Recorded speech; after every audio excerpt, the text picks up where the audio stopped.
The interesting thing too is like he had 12 teams interested in him and ready to do an interview for him, but he Hmm. actually only brought that down to two teams. I don't know if you can guess those two teams. The Utah Jazz and the Lakers. Okay, well, you have one of those right. The other one, you're crazy out of your mind.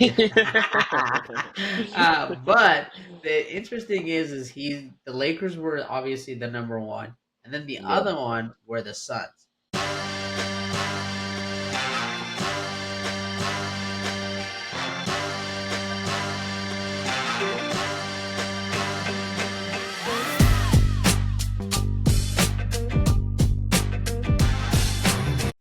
Hello and welcome back to another episode of your favorite couch potatoes. I'm your host Kyle, joined as always by Big Country and Feisty. Boys, how we doing today? Doing fantastic. Ooh, that fantastic was a little more zesty than normal. I like Well, You, zesty, you huh? must be feeling a little bit better, huh? it. All Something's right. going on over Well, let's get into it. Let's start by updating a story that we talked about a couple of weeks ago where Scotty Scheffler was arrested at Valhalla. So the charges, all charges against him were dropped, which I'm Nice. like, of course, like that's what should have happened, especially I think the video came out after we recorded. I don't know if you guys saw it, but that cop fucked up for sure. Like it was so dumb. Yeah, I mean it makes sense. I thought, I mean, just reading everything about it, I was like, this is stupid. Like, Right. why'd you have to arrest him for that? Well, Yep. it's also good because the whole $80. I thought that was hilarious. I don't Oh, know if his you guys pants. remember. I was Yeah. I was dying on that. So Looks it's like good that to cop's see not that. going to Yeah, get any money to pay those back. So I don't know if he'll have to I quit the did start force. that GoFund for him. Oh, you did? Yeah, and it didn't do too well. Well, I I'm go, glad to hear it for Scotty yeah, Scheffler. It was kind of a ridiculous thing, anyways. Even day of, we were kind of like, this seems a little weird. So glad to hear that. But yeah. let's move right along into UFC 302. It was a really exciting one. I'll start with the Sean Strickland fight because so that was the co-main event of the night, and obviously Sean Strickland's become a very polarizing figure as of late, and he beat Islam Adesanya. That's kind of what put him on the map. I don't know how long ago that was now, but he won his fight by decision, and this actually spurred a lot of controversy. I don't know if you guys saw this, but like a lot of people were saying it was bullshit that Sean should have lost, and even Dana White was like calling out one of the judges, saying that he should be banned from the UFC. Oh wow. Yeah, no, I watched the interview with Dana White. That was, I mean, he was basically calling out that ref, saying that like he should not have a job. The people that decide that he shouldn't have a job anymore. How could you have a split decision on a card like this, on a fight like this? There's no way you could have a split decision here. Wow. Yeah, Yeah, it was just going. definitely a huge fight, so that just kind of messed up. Like when you have Dana White coming after you, you know you've done something wrong. So Well, I'm kind of confused on why he's like said that because like is he not that dude's boss or does it have to be like a separate thing or whatever like so that way it's not right. biased or something? Is that what it Well, is? I'm sure it's more of like a committee type thing. Like, I don't know exactly how the fighting world works, so don't quote me on this, but there could be like a committee of the judges and stuff like that, and because there's a lot more fighting competitions than just UFC, right? So maybe Right. there's Sure. like I wouldn't say like a union for the refs, but like its own personality thing, so that way there's no cheating involved with any of the Right. different fighters. So, I mean, that would be my only reason as to why Dana couldn't fire him specifically. Maybe it's just somebody else's job to do that. Yeah, that makes sense to me. I was just kind of curious about that when I first saw, it, and then kind of what you were saying, but that makes a lot more sense than what I was thinking. So, but we'll move on to a fight that didn't have any controversy, but more just some tears and sadness, and I think everybody was sad about the outcome of this one. Maybe. I wasn't. I won't even That's let you finish. I wasn't. oh man, I And think. Dustin, you How could got you? knocked up. Just kidding. Well, he actually got tap. He made him Islam Makhachev made him tap in the fifth Tap round. out. Yeah, and he was kind of dominating him the whole fight on the ground. And but like plus Dustin got some good shots and even like made him bleed. Like he got a big gash right above his eye and stuff. But I kind of saw this coming. Dustin was a huge underdog, but I think that now more than even ever, he was had at least most people besides maybe Feist just kind of backing him and hoping that he could ride out on top. But Hey, hey, remind the audience why I hate him.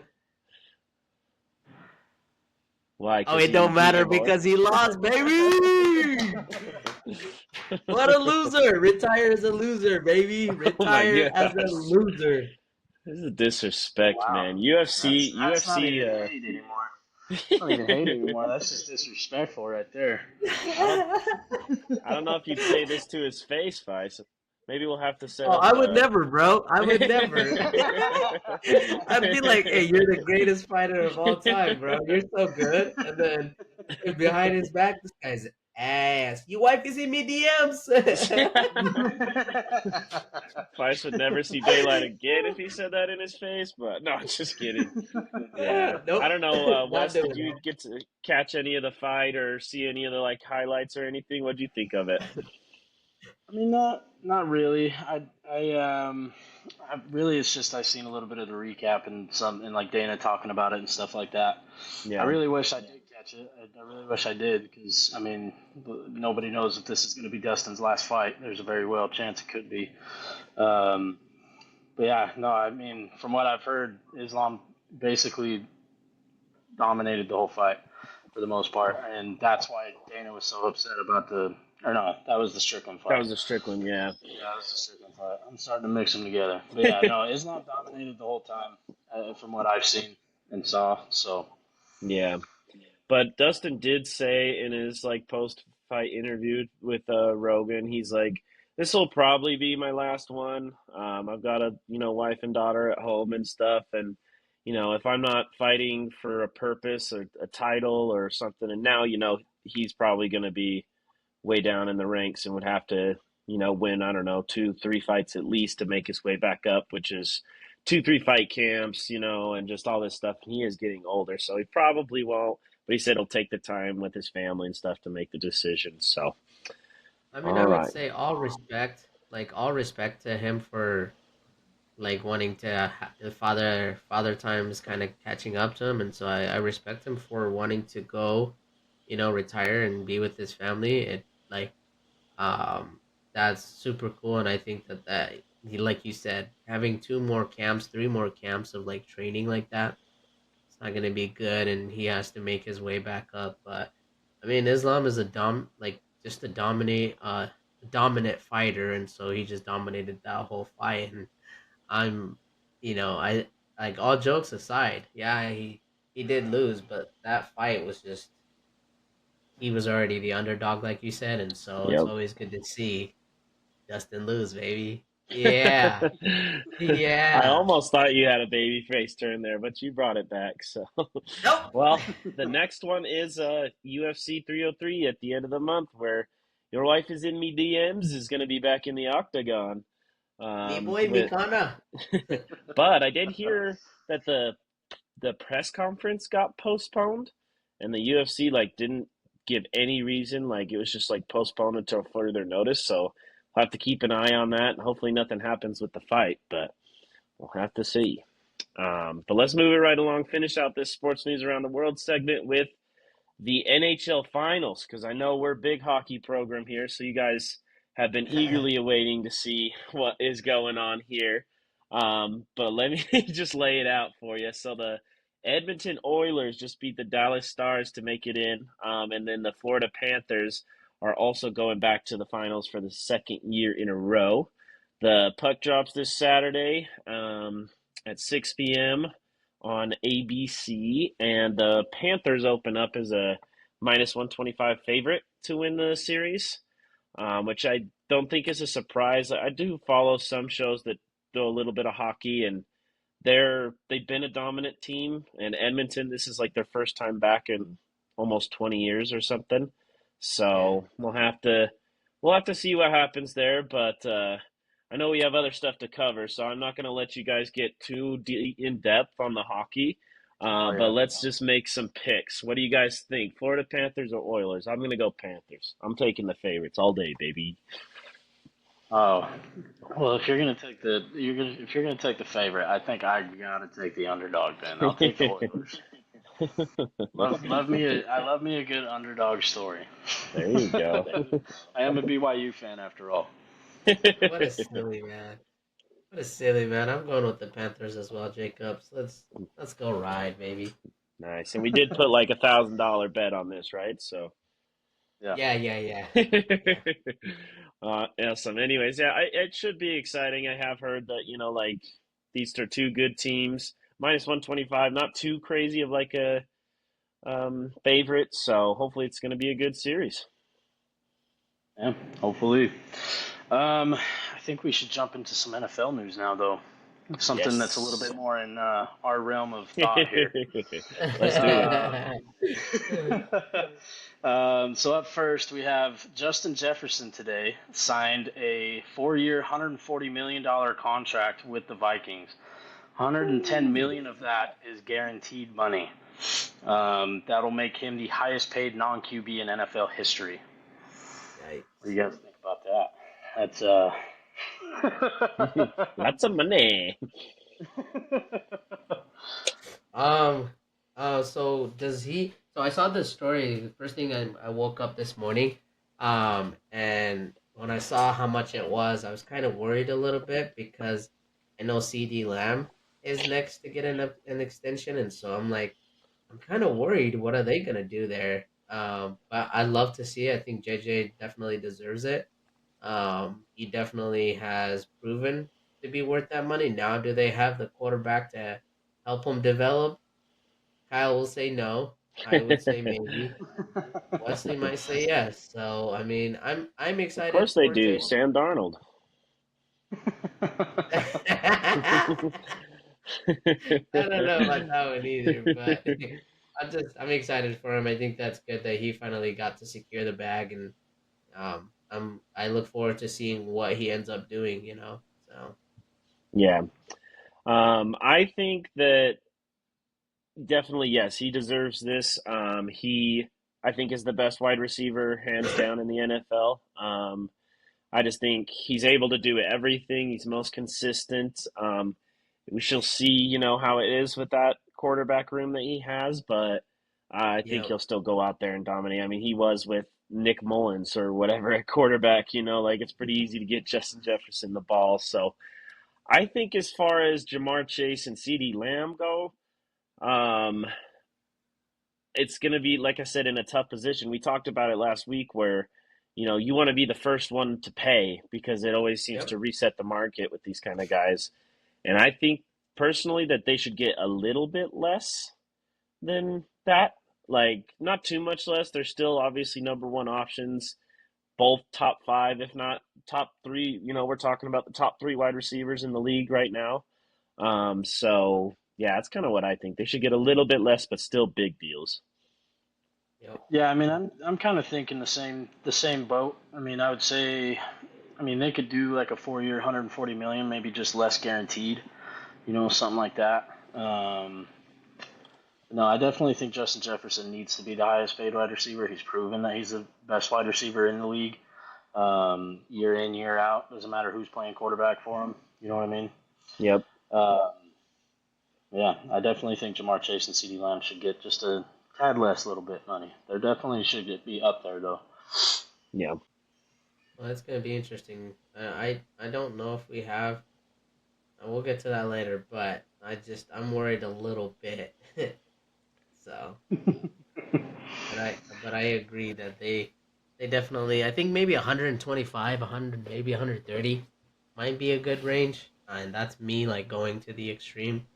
But I mean, we'll just have to find out what happens. So, Most Yeah. definitely. Did you guys see the video that he posted on his social media, Justin Jefferson? It was Uh-uh. basically, I mean, it just showed how humble this man is and how his and how he came up to get to where he is now. Just basically went over how he was an under recruited uh, class going Uh, into college. Had to work his way up to be what he was at LSU. Um, and then when he came into the league, he wasn't the first wide receiver taken. Which, I mean, wasn't he was still taken in the first round, right? yeah, yeah, it was still a high pick, I think, but yeah. Still not the first off the board. And so he just basically went over and said like, oh yeah, I've been disrespected my whole career. I'm glad to finally feel like I'm on top, type of thing. Nice. So, good for him. Yeah. moving on to another big contract though. Jalen Waddle gets a 3-year, $84.75 million extension with 76 million of that guaranteed. You like that move, Money Feist? talk. It's money talk, baby. Money, money, money. Johnny Manziel would be so proud. Oh my gosh, these all these guys are just securing the bag, and they're just. I mean, he's another proven wide receiver, and he definitely deserves that big contract too. Now, what I would like to see is for him to step up just a little bit more. I mean, obviously Tyreek Hill helps him not having to be double covered all the time, but I would like to see him if Tyreek Hill is out to be that number one guy because I think he was injured a few times in the season this past season, right? I think so. I Yeah, think he like at came least into the yeah, season injured. he had an ankle injury, I remember at one point. Yeah. And I That think kept there him was out a at least few a times game. where Tyreek. Yeah, and I think there was a few times where Tyreek was out and he was playing healthy and just didn't produce either. So good for him. Again, like I said, I'm all about people securing the bag if they're worth it. And he's another proven player to be worth it. So Yeah, I'd have to agree, and I think that's a pretty like it's a fairly team friendly deal. I mean, obviously we're going from 140 million for Jefferson to almost 85 for Jalen Waddle, and I think Jalen Waddle's still, I don't know, definitely I would say a top 20 wide receiver, probably top 15 maybe. We'd have to go through the list or something, but he's a proven yeah, guy. I think he was still a 1,000 yard guy, I want to say last year. But yeah, I think I agree with you, Feist. He could step up a little bit more, and maybe like we talked about how with Odell signing there, maybe that also kind of helps him out a little bit. And just the more yep, options there are, the less focus that is able to be put on to Tyreek and Tua, or I mean Jalen Waddle. But I think Tyreek's still in his prime, still going to be the number one guy. So I think it's a pretty good deal for both parties. Like it's good money for Jalen Waddle, but also not going to be too crazy for Miami. Allow them to kind of continue to build more weapons. Yeah, no, I agree too. I think that I think it was definitely a team friendly deal. I mean, he's definitely the number two there with Tyreek. Doesn't deserve that number one money for like at least just their team's cap space, not just like the league setting records and shit. Um, but yeah, I think what he got is pretty well deserved. So Yep. I mean, good for him. At the end of the day, you want to see these guys getting paid, especially when they're going through, this new NFL where everything you're either getting penalized for doing something or everything has just become different. So, moving on from that, there is some news going around that tight end Darren Waller for the Raiders is looking to retire. Now they don't know it's for sure. I think he was supposed to make an announcement today. I didn't see if it's official or not. But the guy has had so many injuries. So I mean, he played for the Giants too. This is a big loss for the Raiders. Maybe that's why they went after the Brock Osweiler or whatever his name was. Brock Um, Bowers. Bowers. Brock Brock Bowers. Sorry. Osweiler, man. I haven't thought about him in a minute. Also, Fi, sorry to jump in, but he was Raiders, now on the Giants, so it's just Oh, flip that's flopped. right. Sorry, backwards. Yeah, Yeah, My yeah. bad. yeah. And I can only hope that he doesn't retire because I don't know if you guys saw his music video that he dropped. I did not. No. I go look it up, but you might want to like just be prepared to, I don't know, just take a moment in silence afterward and try to like forget it. But it sort of reminds me of, you remember that one guy forever ago that's like something about your girl that just made me Yeah. cry. It just gives me that vibe. So it's so bad. It's so bad. We might have a new Antonio Brown on our hands, but I don't think Darren we Waller's is funny. So, is this funny? So hopefully he doesn't retire for our sake. But I don't know. Hopefully the dude's okay first and foremost. I mean, all jokes aside, but it was a bad music video. It was like about his divorce with Kelsey Plum, basically. Oh, did they get divorced too? Uh huh. No way. That was quick. Yep. Wow. Maybe that's why he's just going through it, my guy. I did not know that actually. He Yep. Kelsey Plum is a baller, my guy. Yeah. So he's.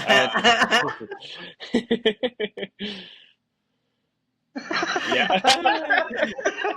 I'm kidding. I'm kidding. Kelsey, if you got to get on this podcast, I can make it happen. Let me know. Oh, all right, all right. No, I'm I kidding. think I mean I've always liked Darren Waller. I used to draft him a lot in fantasy when he was with the Yeah. Giants. Um, but yeah, no, he definitely did get injured quite a bit, and then when he came towards the end of his career with the Giants and now with the Raiders, it feels like he has butter hands. Um, yeah, I mean it just feels like maybe his time's there, and maybe that's why the Raiders went after somebody else to replace Well, him. and If Well, not this again, season, flip then flop. eventually. Or yeah, the The Giants. Giants had him The Giants now. went after him in the yeah, yeah. Yeah. Fice got in my head, yeah, you know. that's my fault. That's my I fault. But like, think. look, looking at his history, like this guy has had so many injuries. I don't think he's had a good healthy season really.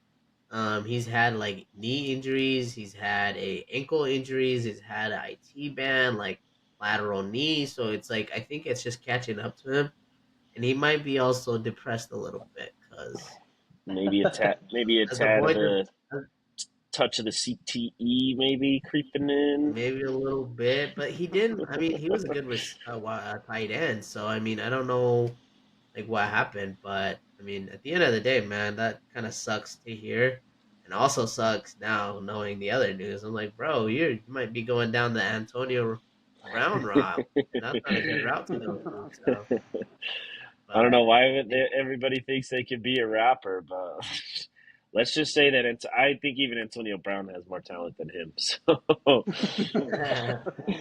well, let's move right along. So we just passed the June 1st deadline of releases that would count against the 2024 cap, and now it will count against the 2025 cap. So just looking at some numbers overall, your, everyone's favorite team, the real America's team, the Patriots, lead the league whoa, in whoa, cap space with 38.9 million.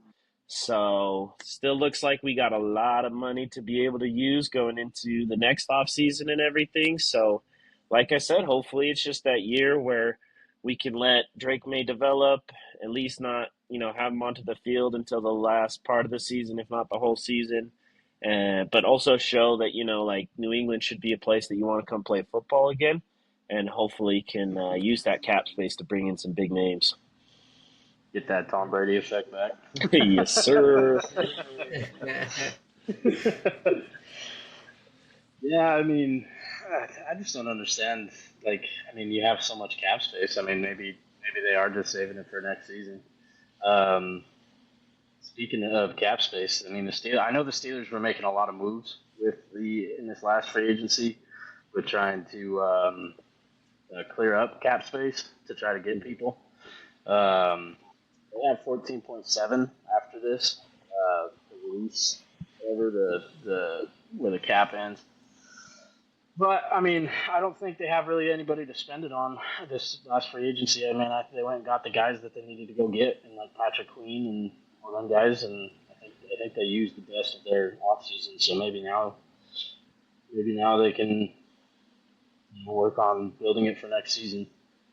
Yeah, yeah, that's not a bad number, but yeah, like you said, I think you used some of it for sure. Got sure that defense, like you guys are going to need it with your tough schedule. So it's good for the Steelers. But maybe moving on from that, I think maybe we've been a little too hard on your boy Jerry Jones or something, or maybe it's his fault anyways because they only have 1.1 million. So Hold on. no wonder they're not signing anybody. How about them Cowboys? How about them, bro? That's probably why we didn't make any moves, man. This guy is pocketing all the money, man. What is he saving up for? Retirement? Man, the guy's gonna die in like 10 years, 5 years. So I'm just kidding. Just kidding. I don't have anything in motion. No, no. Hey, Oh. hey now. Kidding. Whoa. But maybe that's why we didn't do freaking shiz in the off season. We didn't sign anybody. All we did was re-sign our old people and sign them to a veteran deal or whatever. So, how about them Cowboys, dude? Like that just shows like what are you investing in? Like if you're not investing in your future, you're not investing in either win it now. Kind of like you brought back everything that wasn't working, right? What what's supposed to happen this next season? Like I'm literally not You can't optimistic extend at all. Dak. Oh, that You might be an what, option. Extend Dak Prescott. bro? Do not say that. I might be Well, what? putting Don't those you think motions he's worth in. 1.1 million? You got that in cap space, so just give him No, I'd rather use that somewhere else. I'd give it to the cleaning staff. that. That's how bad it is, man. Same So Hey, they're shit not going to every be able to year, bring man. back. Gotta They're not going to be able to bring back their key pieces next year. So maybe you CD do get that reset that you CD want. Lamb to the Patriots, baby. Make it happen. We got the cap space, CD. We'll Re- pay you. We'll pay you. More than Jerry will. relax, relax. I mean, it's just kind of sad. It I think really I'd is look kind good of in a sad. red 88 jersey, don't you think, Feist? I don't think so. Micah Parsons getting supposed to get a contract too, so that's gonna be interesting to see who. I think they've already said that they're gonna prioritize CD Lamb's contract first. But with what money? Whose money are we spending? Because we ain't got no money. So, um, but it's typical Cowboys. If I hear anybody say this is our year, I'm gonna smack them right in the forehead, dude. This is not our year. So, I'll remind you to do uh, that to yourself then once that happens. Once you get. no, Yeah. no. About I week don't. 15, when it's looking like you're going to win the division, I'll smack you across the forehead when you say it's our year. I, I probably believe in LeBron winning 3 more championships before the Cowboys win a Super Bowl. So there's the Makes statistics for sense. you on that one. But moving on from that garbage team and moving on to something exciting, we have Gabe Stevenson, an Olympic gold medalist, and he was one of the most dominating wrestlers in NCAA history.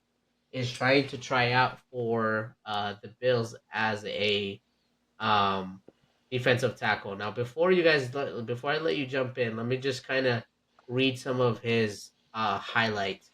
So he is 2021 Tokyo Olympic gold medalist at 125 kilograms. He is program six. So he's been two-time NCAA championship 2021 and 2022. Programs eighth, three-time Big Ten championship, so 2020, 2021, and 2022.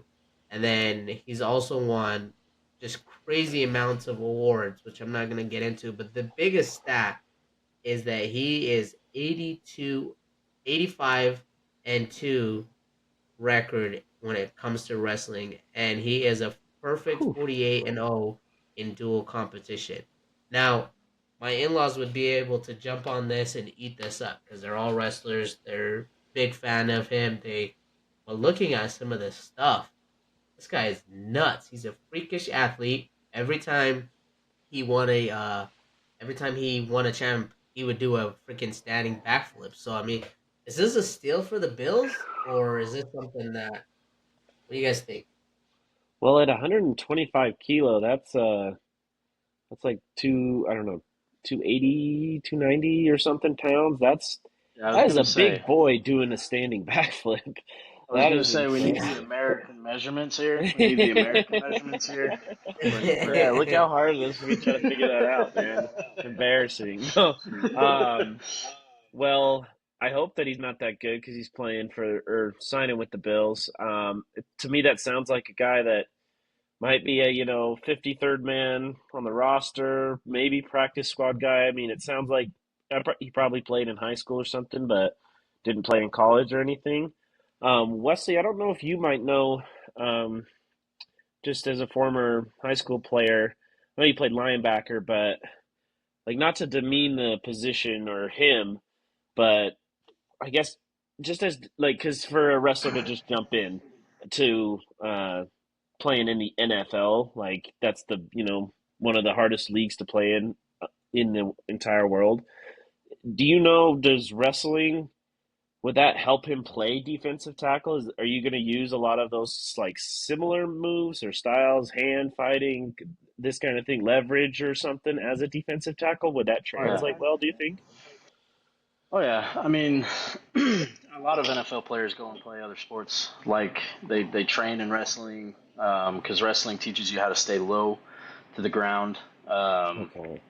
there's a lot of techniques involved with it, and especially at the D tackle position. The D tackle, is mainly there to for run support, right? Right. Um, they'll they set up the lanes for the linebackers to go make tackles or the defensive ends or whoever's like in the stunts, and you could get really deep with it, but I mean, yeah, I mean the D tackle is a very key position, and I think wrestling can definitely help out with the D tackle, just being able to move and especially being that athletic at a D tackle position. I mean, to set the line, to free up the linebackers to make plays. I mean, it's a very important position, and I definitely think that wrestling can translate over into football because there was a lot Okay. of players in high school that did wrestling along with football. I mean, a lot of Right. players did track. A lot of players did, I even know of some professional and college athletes that actually do ballet and stuff like that because it helps you with your footwork and stuff. Oh, Laugh the Rock in So that one movie. yeah. No, Exactly. just kidding. Yeah, that makes a Exactly. lot of sense. Thanks for sharing that. Because so do you think like just because obviously he's a freak athlete, so like that is going to give. Do you think that gives him a good chance? Like obviously it'll probably still be a hard transition, but do you think he has a good chance to make the roster or at least a roster if people can see him Yeah, and I mean, snatch him? I definitely think that he's probably because he's obviously very athletic when it comes to wrestling, and that can, like I said, it translates pretty well. So, I mean, if anything, he might make the practice squad this first year. Maybe just scratch a 53-man roster. Hmm. Um, yeah, I definitely think he's got a good chance of maybe making it in the NFL because of that wrestling background and how athletic he is. So, Awesome. And like I said, I think that obviously there's some people in my background, my family that would have been able to speak up on this that are experts at wrestling. Like when I spoke with Jensen, he literally was like, "This could be a steal for the Bills because wrestling is a very hard sport, and if you can do wrestling, you can pretty much do a lot of any other sport, right? And so Oh yeah. conditioning wise, it's very hard. You're using your condition strength, like flexibility. There's just a lot that goes into it where that translates really well to the NFL, and where I think he's yep. gonna dominate is probably gonna be seeing where he's gonna be the blitz guy, or like Wesley said, he can be that run support where he's just gonna read the run and go after him, because who's going to be stopping a guy that's 290 pounds or whatever coming at you at that athletic? Like that could be another Aaron Donald, kind of effect. But I also think this could be a steal for the Bills if he ends up making the roster and ends up transitioning really well. This could be a big thing for the Bills, but we'll just have to see. Maybe he doesn't even stay with the Bills and he goes somewhere else and he ends up being a star. But it's kind of hard because he also actually did fake wrestling, the WWE wrestling, and didn't do too well or something after 3 years, and so they ended up cutting him. But fake wrestling is nothing compared to actual wrestling in football. So Whoa, like, it's what? did I say that? You're telling me it's Oh not shit! real? It's not real. We're gonna cut that out. Don't worry. We're gonna edit that Okay, part out. good. All right, just Because had to make sure. because Cody Rhodes, man, I cried when he took the belt away from Roman Reigns. Okay, so I don't. If you're telling me that was all fake, no. When you said like you said, man, wrestling's no joke. I mean, there's a reason that I'm a couch potato these days and not still like as active and stuff. And I'd never even touched wrestling, man, and all the stuff that goes into it, like just how hard it is.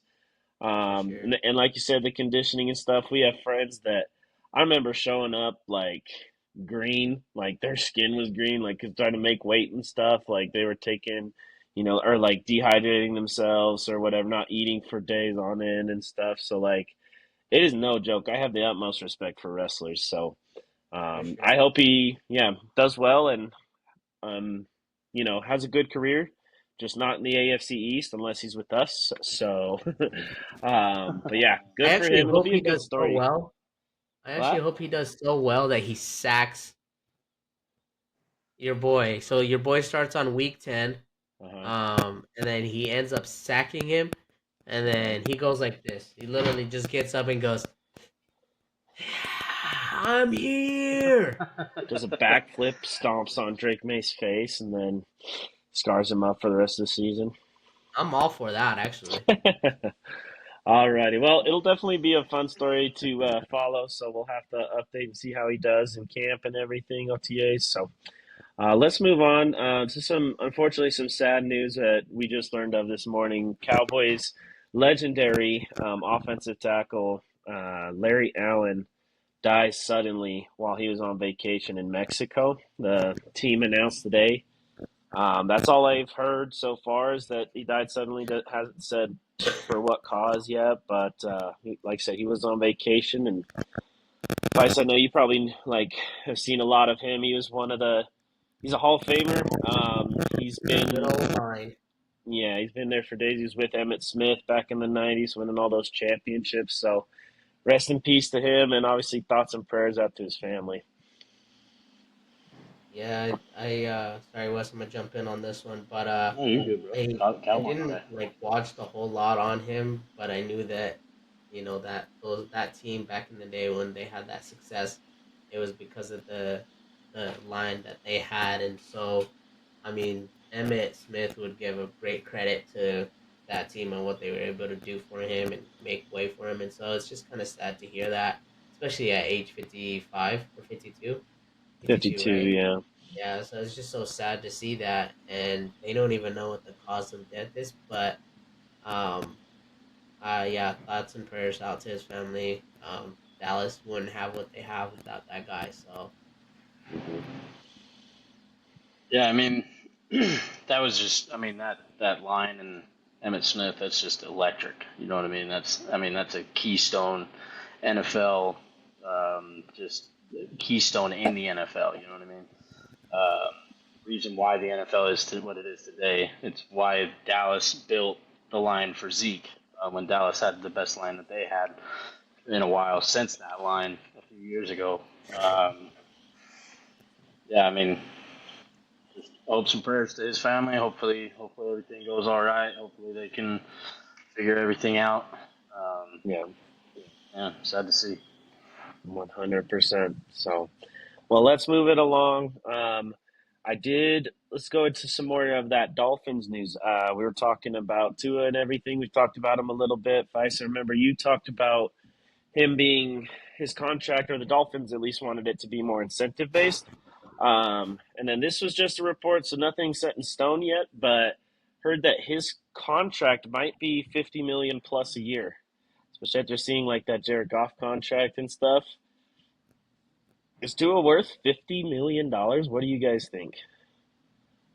Um, I don't know. I mean, honestly, I couldn't give you a real estimate on what I think he's worth, just because he's played well since Tyreek's been there. I mean, and obviously he had his concussions year.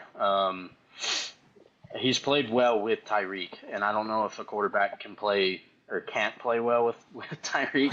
Yeah, But I don't know. I don't know if he's worth the 50 million plus a year. I definitely think that it's definitely on the higher end, I feel, for what he should be paid. But yeah. What do you think, Vice? Yeah. Well, I mean, we talked about it last time when we were on the podcast. We said how a lot of it was going to be incentive based, and so because they were worried about him being injured, and that's a Mm-hmm. huge worry for any team, let alone your star quarterback, your franchise quarterback. So, um, I I personally would say he is worth it if he can stay healthy.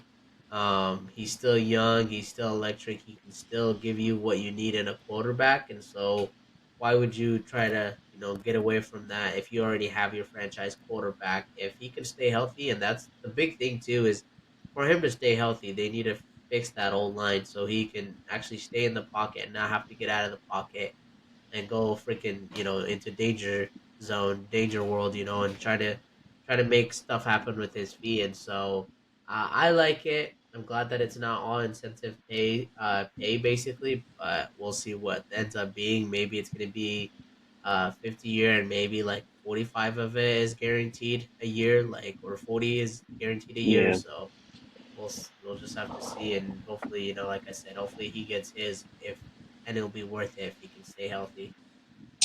Yeah, I think that I don't know. It's hard because again, it's especially with quarterbacks, it's that, setting, like it's another setting that market kind of thing. And my thing is like I don't know, like I liked Tua. I like Tua. I don't think he's a bad quarterback by any means. Like Wesley said, it's easy when it's easier, at least when you got Tyreek Hill. I mean, I don't know how he does it, but still, whenever you see him on TV, there's nobody else within like 10, 15, sometimes 20 yards of Tyreek Hill. Somehow he, is that uncovered, so it's easy to hit that throw. But and I know a lot of their stuff too is like timing based. Like I think they were the quickest like snap to throw in the league last Yeah, year. So and my thing is too, like I don't think he's Justin Herbert money, Joe Burrow money, even Lamar money, Mahomes. But then again, that quarterback position is just so important. So he's not, maybe he's not that guy, but he's not, bottom tier. I would say so. Kind of a hard position, but I don't know if he's worth quite that much.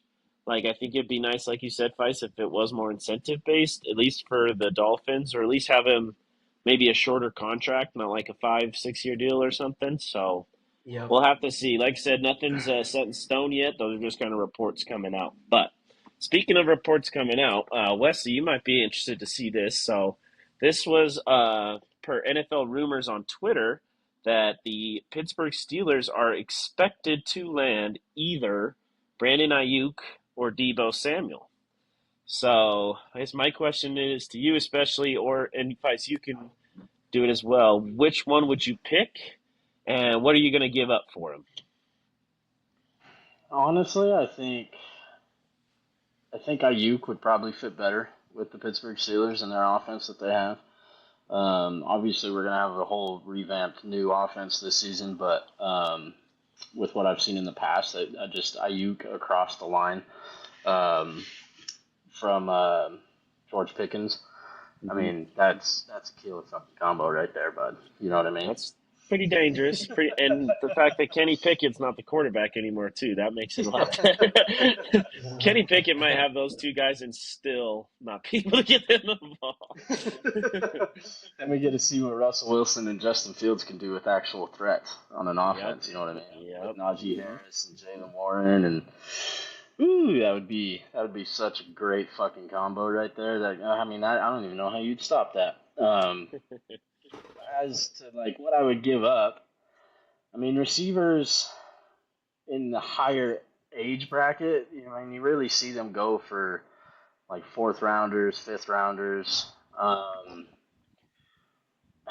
would honestly say, I mean, how long is Ayuk under contract for? Isn't his contract about to be up? I think so because I think that was like part of the reports is that he's not The franchise like tagging happy him, with right? their contract. Yeah, or something like that.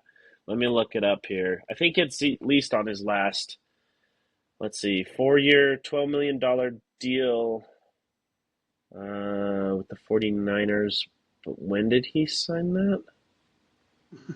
It doesn't uh, say, but yeah, I'll try to look it up while yeah, you're I mean, talking about it.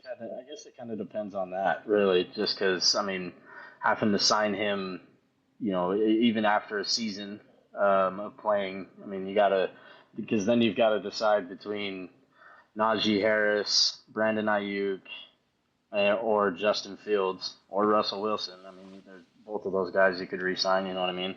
Right. There's a lot of key new ads that they have to re-sign.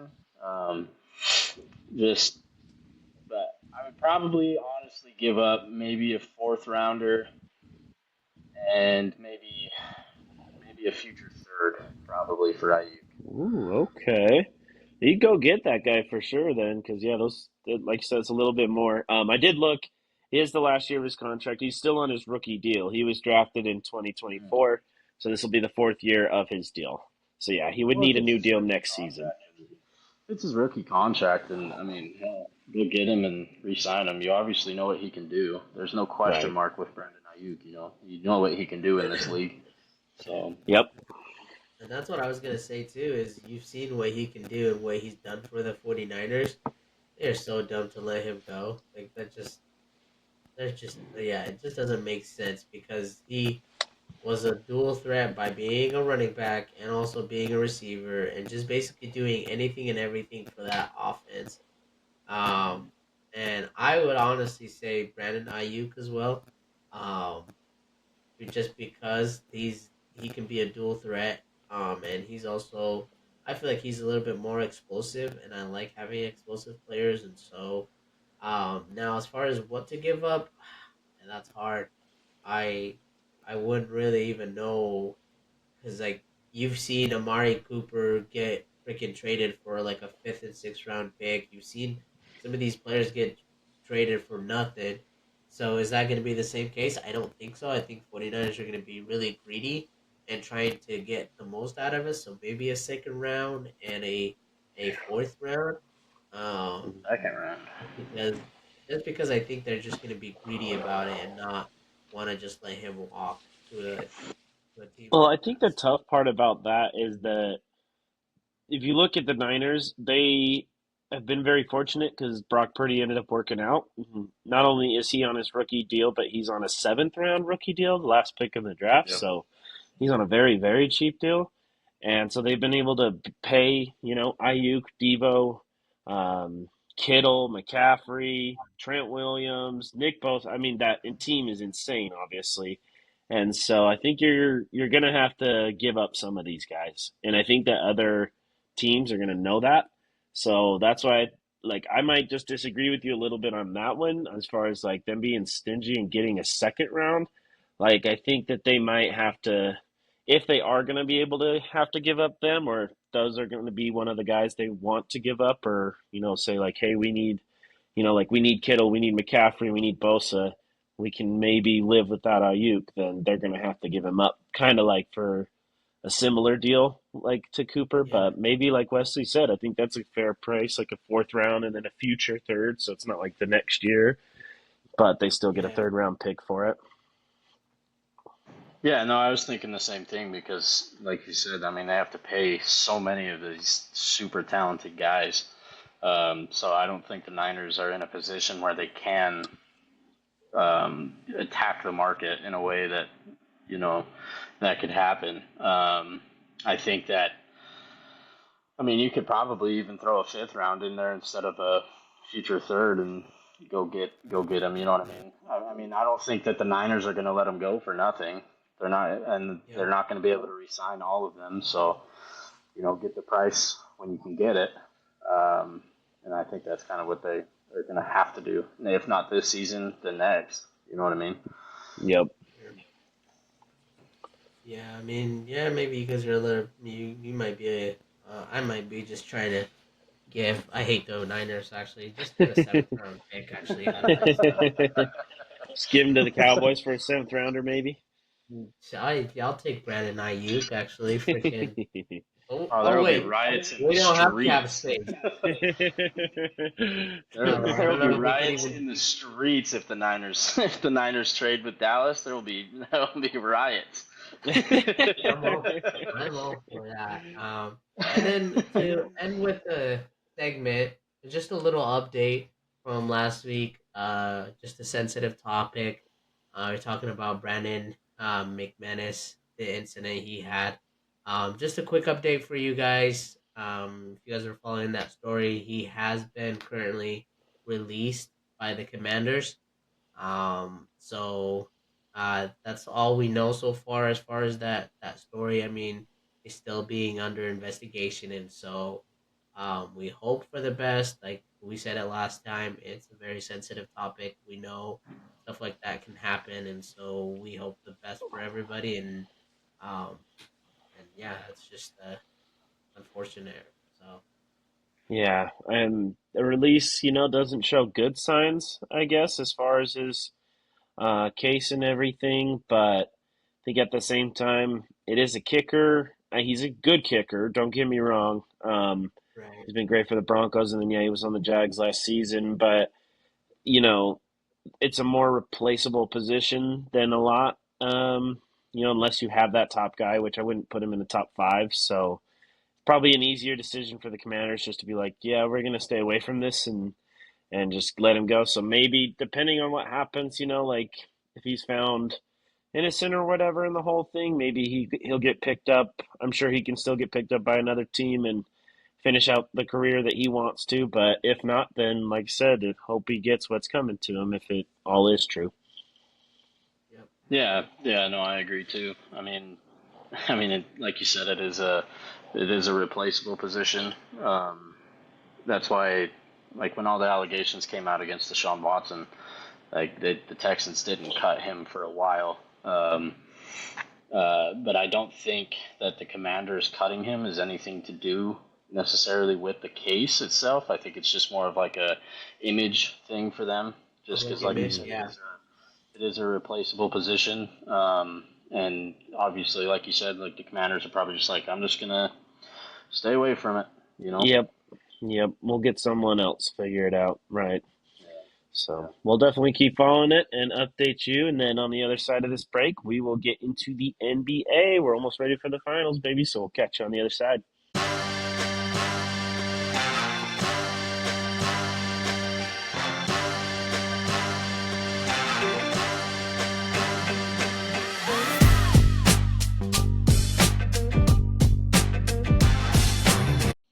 And welcome back to your favorite couch potatoes. It's me and Feist holding down the fort for this section.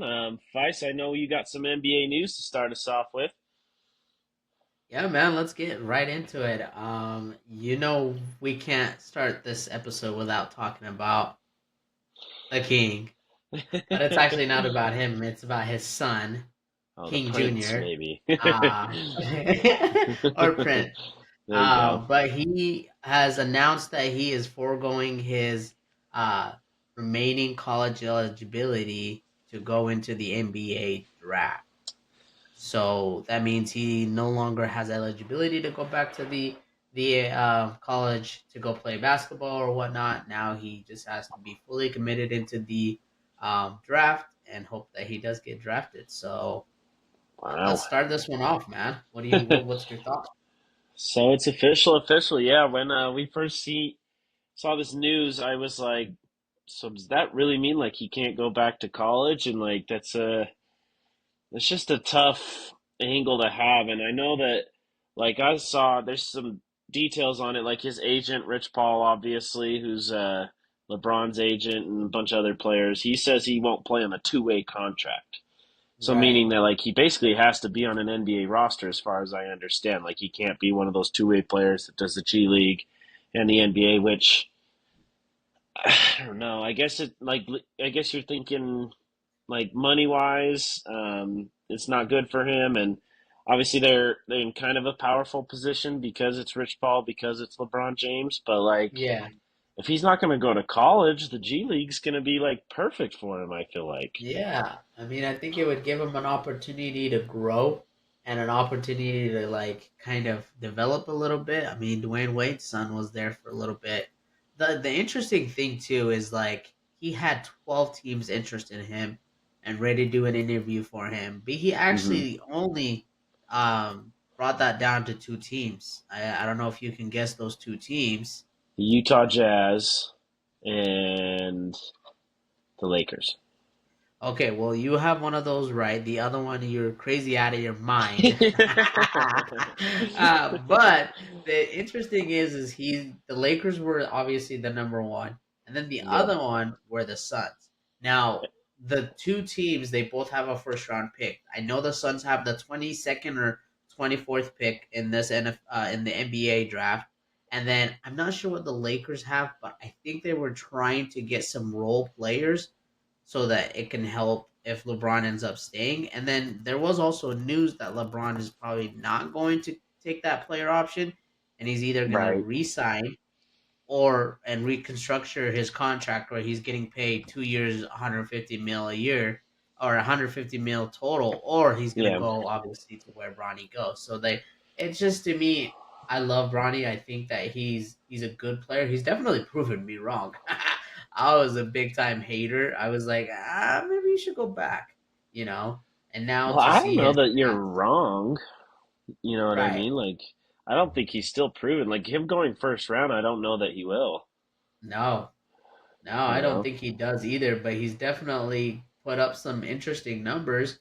And the reports have all been like he is like doing really well at the interviews. So I'm curious to see what happens. I doubt, and then he's also in the rankings too. He's been climbing, so that's the Okay. interesting part too. So it's like I'm all for LeBron and Bronny teaming up. I think that's going to be an interesting duo, and then that gives somebody power to do something. But at the end of the day, is he worth a first round pick?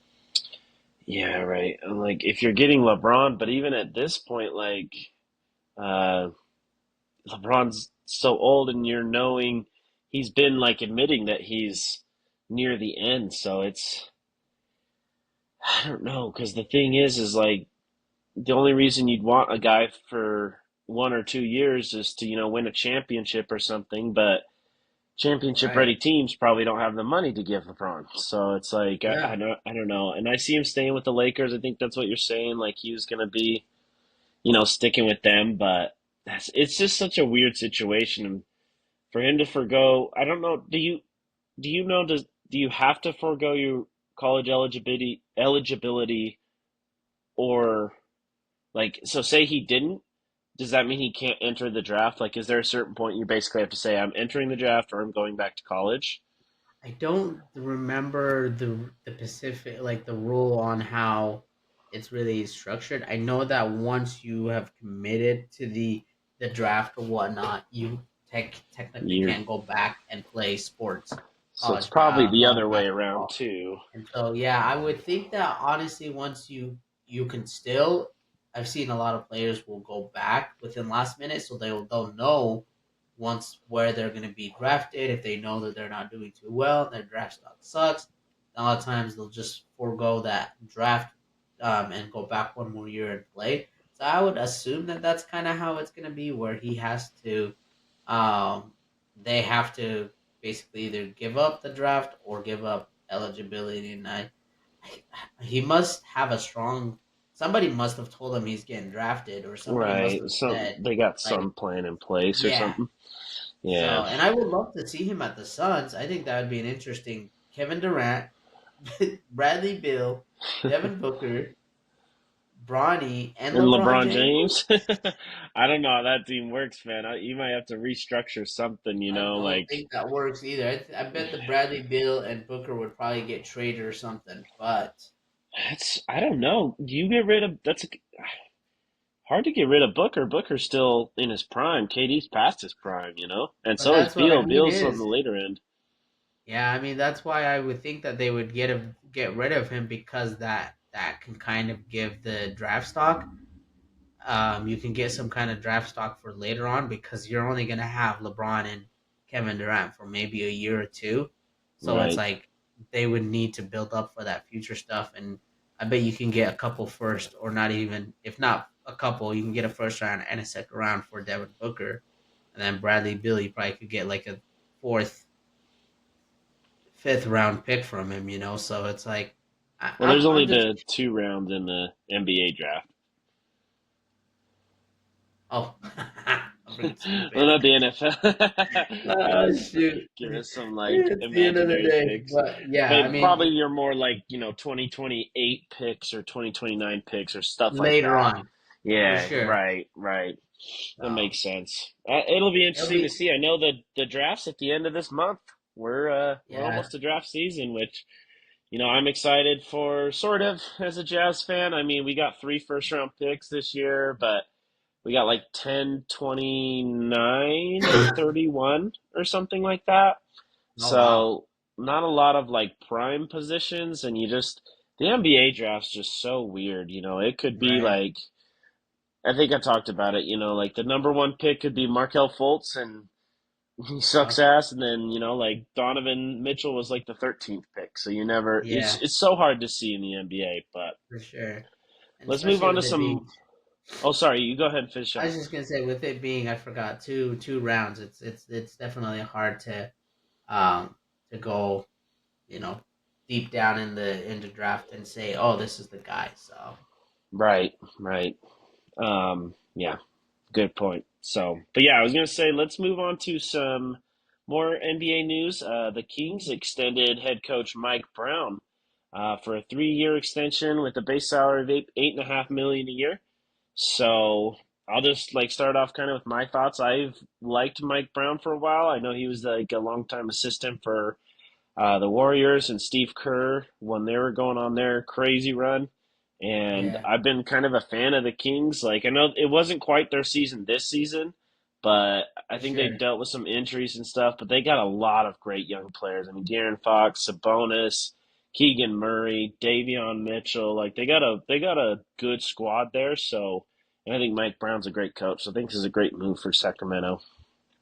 Yeah, I totally agree too. I actually I mentioned this earlier to you too. I think it may even be a little bit more. I think he might be getting some incentives. So it Oh could yeah, be a 10 or 30 10 year, million a year. 30, yeah, 10 mil a year. Oh my gosh, my speech. Um, I don't know what is going on, but I mean, even then, I think that's a great freaking extension for the Kings because, like you said, they've been doing some great work. He understands the young core players, and he's like developing them really well. And so I like it. I think that it's a good thing for the Kings organization. I think it's good to keep that core team together and then build that system together because if they wasn't for injuries, they would have gone a long ways. And I love De'Aaron Fox. We might have to cut this whole thing out, bro. I can't speak. um, I love him, man. The guy just reminds me of a young Westbrook, and so he's Yeah. just so freaking fast with the ball. And so I love Isn't that he team, like and the I think that fastest that's a player great. in the NBA or something? Wasn't it like some test If or he something? He is, is so fast. yeah.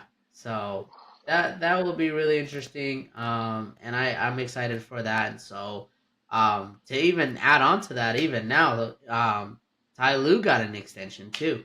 Oh He got boy. a Yeah, he got a big extension from the Clippers, which makes him the highest paid coach.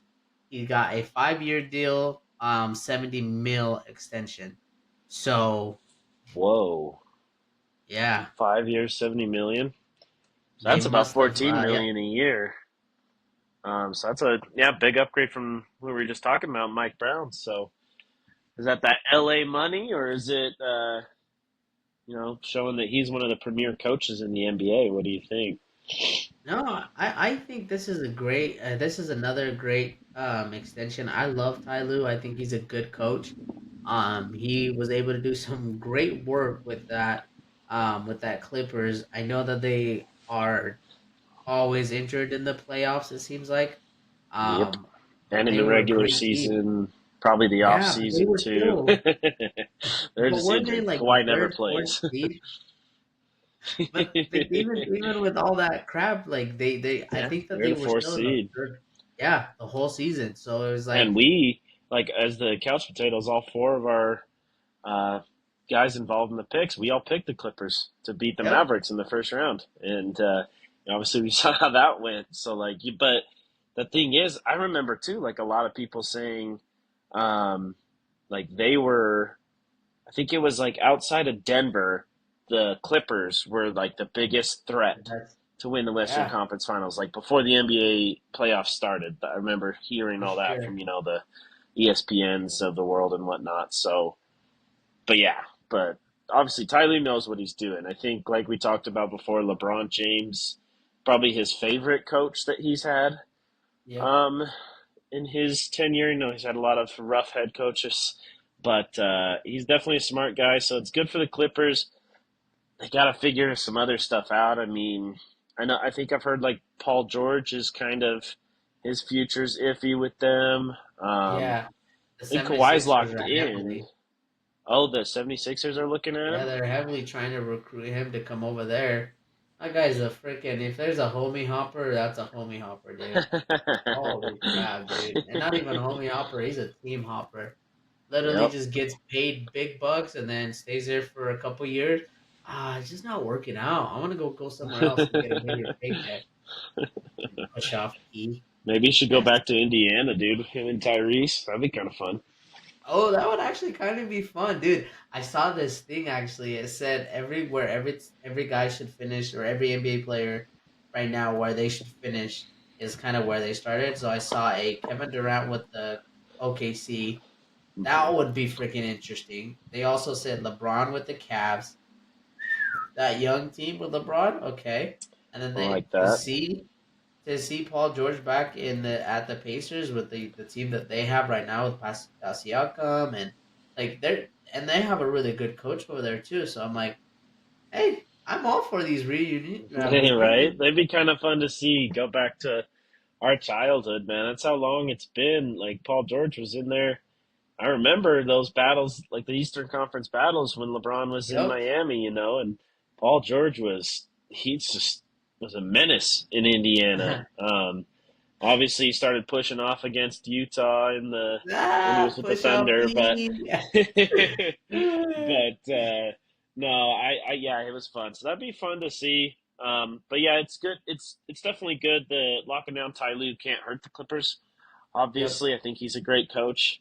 They're just going to have an interesting, road because they don't have that young core group. They're Yep. older. They're veterans. You got Yep. those two that we talked about: Westbrook, Harden, Zubac, like all veteran guys. Like I know they got Terrence Yeah. Mann, but I remember he got kind of pushed out of the rotation because of the veterans. So like I don't know. Do you like their future? Tyloo definitely helps, but as far as their players, what do you think? I think that they probably have a couple more years before they have to go full on rebuild. Because right Um. there, they're almost like the Jazz at this point, where they're Yep. that fourth, fifth seed team, lose the Yep. first, second round of the playoffs every single year. When you have, Right. I feel like they even have maybe more expectations than the Jazz have had. You know what I mean? Like every time, like we They said, are the bigger they've took it. market. Right. So, So I mean, can they do something if they don't end up doing anything next year? Can they move players around? Sure.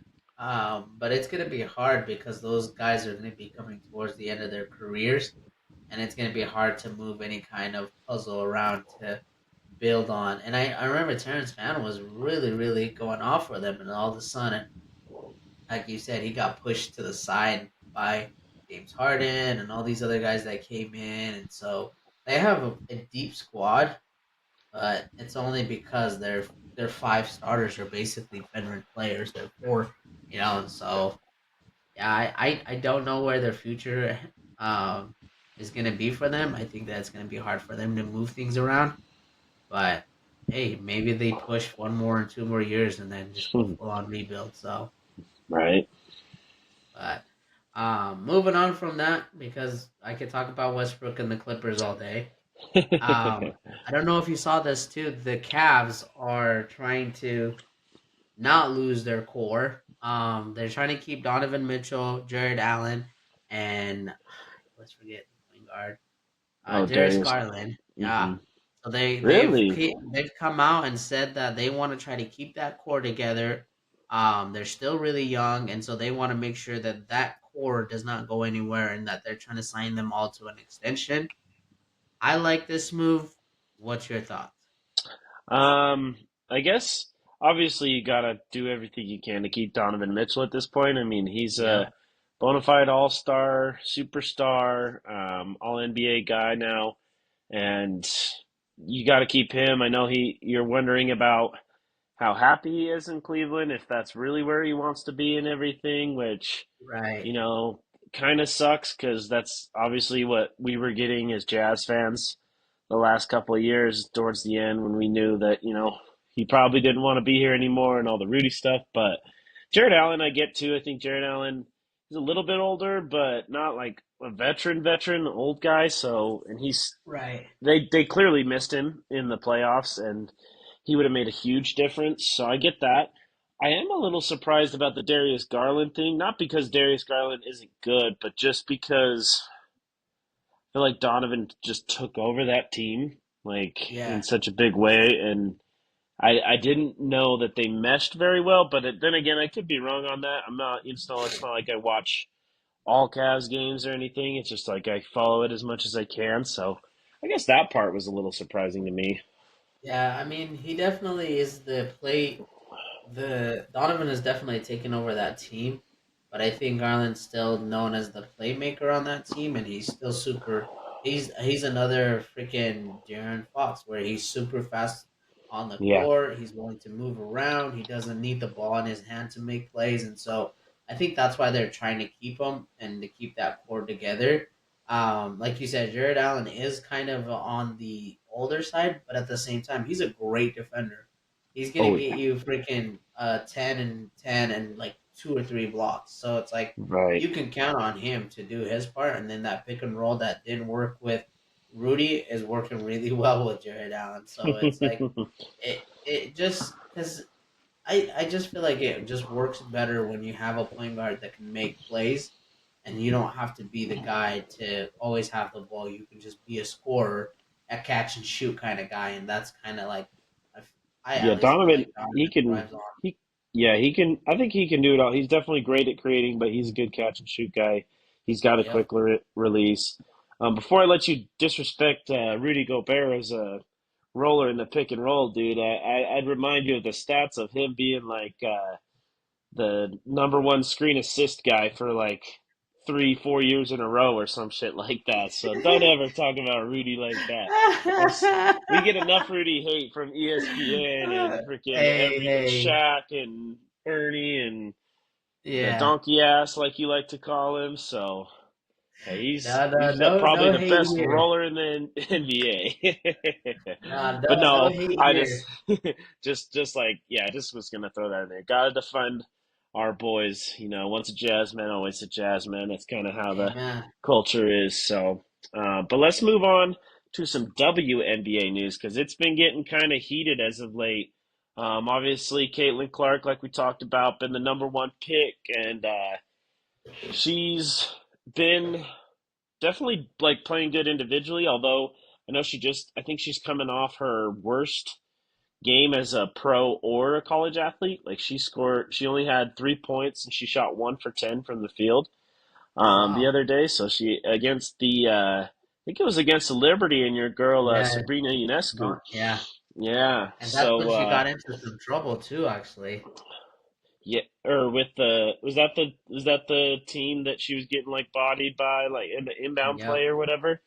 Yep. And I don't know. I get the mindset where you're not going to make it easy on her and stuff. I'm sure like LeBron was getting some of that. Actually, to talk about LeBron, we can talk about this a little later. I heard him in an interview talk about his teammates back in the day when he got drafted. So put a pin in that for now. I'm sure you'll love to talk about some LeBron news, but Anytime, baby. Let's go. but stick with Caitlin Clark in the WNBA. Yeah, like the problem is, like, I'm sorry, I'm not trying to say anything, but like, there's a reason that people like myself are more invested and interested in the WNBA, and I'm sorry, it is Caitlin Clark. Like, it's Right. no disrespect, like, and that's the thing too. If you were to ask me even before Caitlin Clark, like, I swear I could name more WNBA players than most people could. Like, and you too, like, Right. you've been a big supporter of your girl, like I said, Sabrina Ionescu and whatnot. But like, let's not pretend like even as good as Sabrina was, like I remember how good she was in college and everything, and she was a Yeah. high commodity. Just the viewership, the engagement in the WNBA, and the fact that they got charter flights now and shit. Like, I'm sorry, that is the Caitlin Clark effect. Yep. Um, but I know that you saw this report earlier. You were talking to me, someone else thinking that it's not just Caitlin Clark.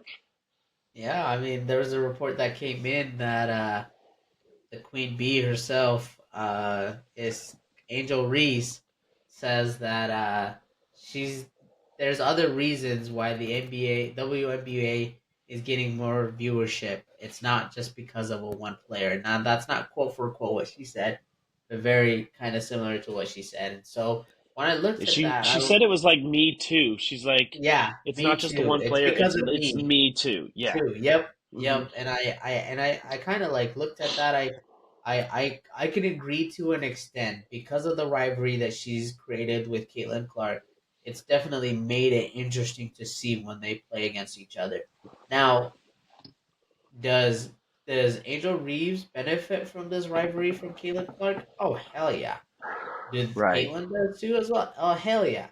But the Hmm. thing is I think that it's Caitlyn effect more than the Angel Reese effect.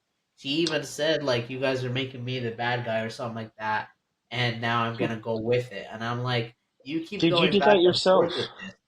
Like you've put that image out there. People are Hmm. calling it what they see. Like it's how I've talked about this before. Dylan Brooks, Oregon guy, hate his guts. Yeah. And Freaking he's Draymond always been Green. a bad guy. Yeah, always. Always. Draymond Yeah. Green. Same thing. Like those Hmm. are just players you hate. Not that you hate Angel Reese. I think she's a great player, but she's kind of put that A persona lot of on people do herself. though. But Yeah. the thing is she put that persona on herself. That person, like for people to say, "Oh, she's the bad guy. Oh, she wants to be the bad guy." So that's what's hard for me, and I love it. I love the viewership that they're both bringing in, but I would probably say it's more on the Caitlin Clark effect than more of the Angel Reese. But the viewership, the rivalry that you're bringing in, this is Magic versus Larry, dude. This is what Right. it needed, and I Yeah. love it. So You definitely gotta hope so. I mean, I would say like Caitlin Clark was the bona fide number one pick, and it wasn't even close. right. And sorry, Angel Reese, you were the seventh pick, which like in the if it was the NFL, like that's not as big of a gap, but in the NBA, WNBA, that's a bigger gap. Yep. Usually it's those top three players that get and not that being the seventh pick is bad, but I'm just saying like you weren't the second pick.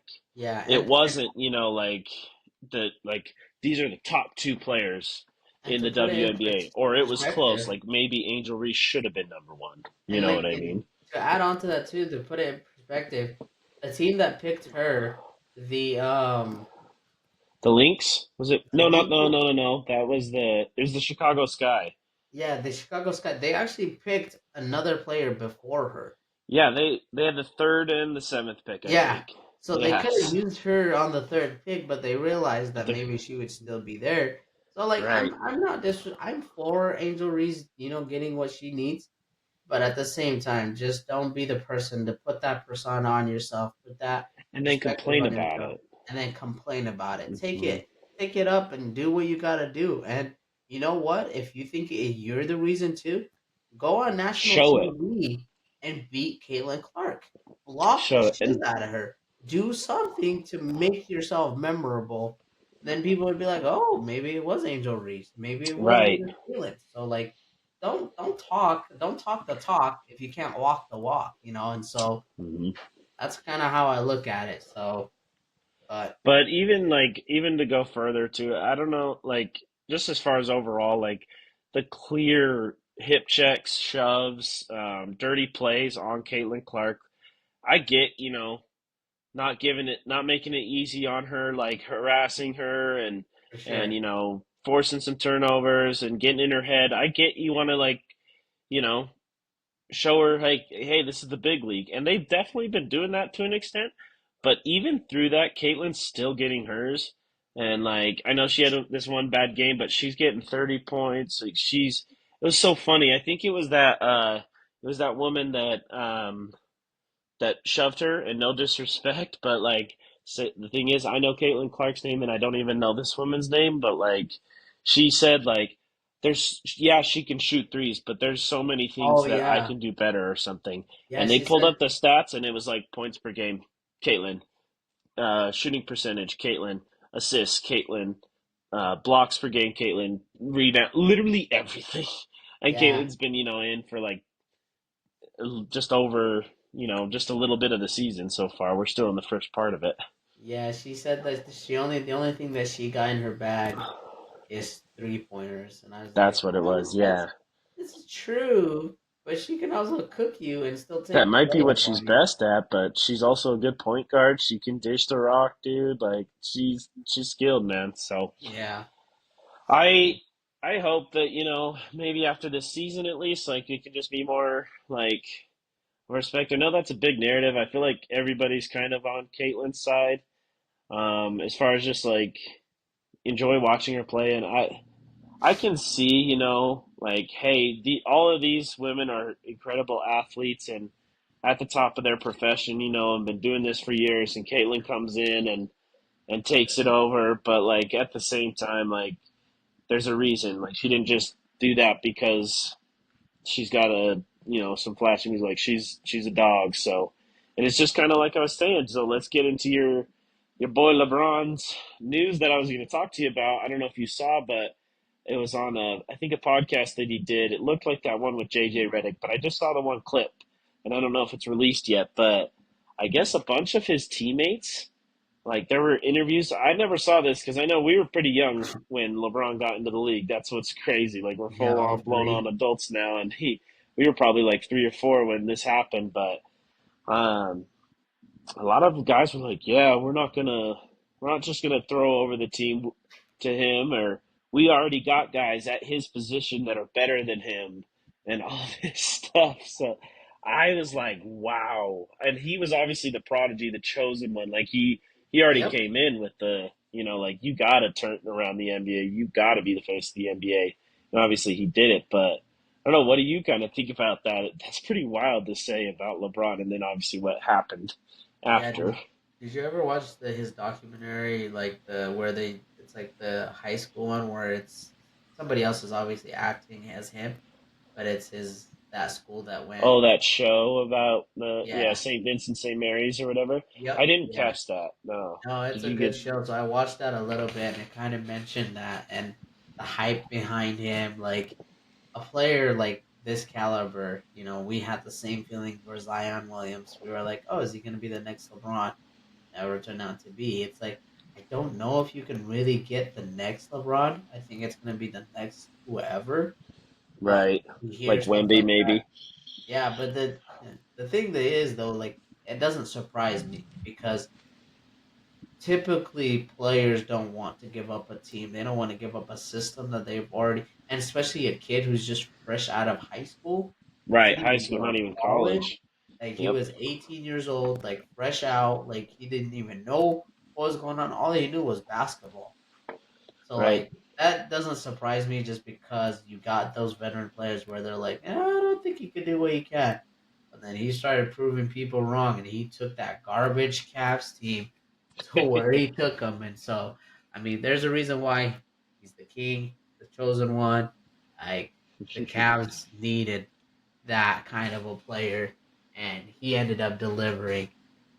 Maybe after after he came back, but he still delivered a championship to them, and He I don't still think. brought him to the finals in the first time. I know Yeah, they got swept, but it was literally like the San Antonio Spurs in the prime of their career. So yeah. So I'm not surprised by it. I think that LeBron was always gonna like I don't think that I would have known it because we were too young, like 3 4 years old. So it's like nothing would have changed at that point. But knowing what he was able to do in high school and then from that like show, yeah, I was like, yeah, this is it. So we hope to see that kind of, and that's why I feel bad for Bronny. I've always said this. I'll keep saying I don't think he's the one to carry the torch. I think right, it's Bryce, and Bryce. because Bryce, I feel like has the overall package. He is a LeBron and a Kevin Durant put together. Like that's the weirdest combo to have, but that's what he has. So Yep. it's gonna be interesting. I feel for Bronny, but I hope he can live up to those hypes like his dad delivered. So Yeah, or at least have his own good career. Do what he wants to do at the very least, right? Like yep, you don't have to be LeBron James, but be Bronny, like be yep. you. So yeah, 100%. I agree with you. Yeah. Well, let's move on and get into the So so our viewers know when we were getting into our last Western Conference Finals, we were in the middle of the fourth game, game four. We were just kind of like at the end of it. I think you kind of might have Hmm. seen it in the at the end of the episode. We were all like, oh, "It's gonna happen. It's a minute left or 2 minutes left." Sadly, we kind of all picked Minnesota to come back and try to take this. I believe we all picked Minnesota in six. I was the only one Minnesota in seven. Yeah, Um, and they end up coming. That's the one that they came back and end up winning. So then it was the series was 3-1. Um, Unfortunately, that did not happen. Or we thought it was gonna go to game six, game seven. yeah. I know we picked them obviously like before the series and stuff. Like we, I know that I think I said it like me and Sean. There's a lot of kind of fanhood picks in there just because we got the former Jazz guys on there and stuff. Good But old Rudy. and Mike and Mountain Mike and even Nikhil Alexander Walker. I don't know if you can call Nikhil Alexander Walker like a jazz man. Like we had it for like a season and a half or something, and barely like we didn't really play him that much. But I think he's really good, and he was good for Minnesota. But yeah, I mean, it was a wild game. Like right after we got off, Luca hit that huge and one 3-point shot, like basically from the logo, I think, Yeah, and like that would have made and he would have made it a 2-point game, but he ended up missing the free throw, and then Minnesota got it back, got the foul shots, ended up winning the game, and then yeah, like you said, we move on to Game 5, and all hope that was there is just tarnished from the get go. I mean, they just fucking smashed them from yeah, start to finish. And yep, they end up, like I said, winning 4-1. And I think there's not much to say, but like, I think, like, we have to, like, admit it ourselves, like, as the couch potatoes, that we've been kind of, I don't know if you want to say disrespecting the Mavericks, but probably just because, like, nobody has picked them in our group yet. Like we all picked the Clippers, like I said earlier. We all picked the Thunder, and then we all picked Minnesota.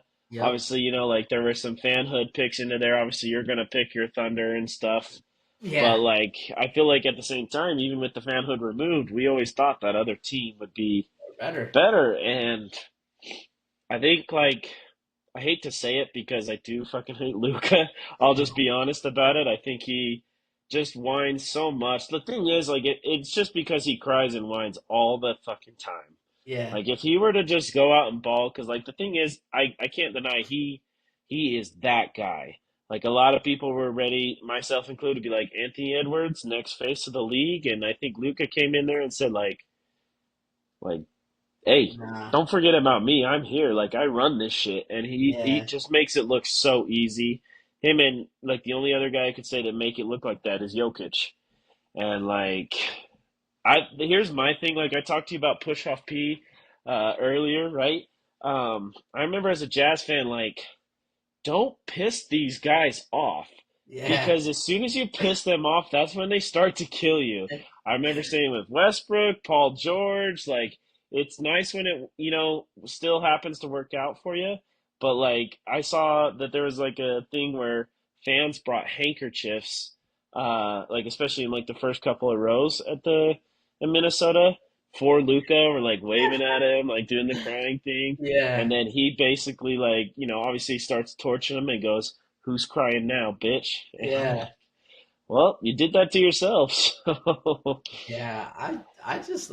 I'm happy to see obviously a Dallas team make it to some kind of finals, maybe. Some kind of finals, maybe. I mean, I'm not the biggest fan of Luca, but I love what he's been able to do that for Dallas. And I mean, who are the Cowboys again? I only know one good team in Dallas, and that's the Dallas Mavericks. Oh, Oh because yeah. their owner does something with the money he's got. So, Oh, uh, he actually invests in the team and stuff and yes, makes moves and that might help. And so, like we talked about in the earlier recording, where we're like, they only have 1.1. These guys, they've invested in all, and the greatest pick for them, the greatest pickup for them, Kyrie Irving. Yep. Batman needs his freaking Robin, and that dude's been a Robin for uh Luca, and they switch off too sometimes. It's not just one. Just give the Batman aside. The other one will switch off and become Batman, and the other one will be kind of step off for a second and do his let the other one do their own thing. So that itself, man, that might be the greatest, one of the greatest duos of all time. If they're able to pull this off and win this whole thing, oh man, people are gonna be lining up to sign Kyrie, and he's not gonna go. He's gonna stay, obviously, because Right. they I mean, say if it no. works, right? This is the best that we've seen Kyrie work on a team Yep. since LeBron, since that 2016 team. Obviously, it's going to be interesting because let's just kind of hop right into it because he's going to be going against his former team in that rowdy city of Boston that Yep. is, I know as a Patriots fan, is not a kind hearted city and they will say whatever the hell they want to say. And we won't even say some of the stuff on this podcast, that's for damn sure. But yeah, so the finals are set now. The first game will be happening, I believe, tomorrow after we drop this podcast, game one. And so both teams have kind of had a big rest because obviously Yeah. the Celtics, they swept the Pacers. Or yeah, and so that already happened before we recorded our last podcast, and Yeah.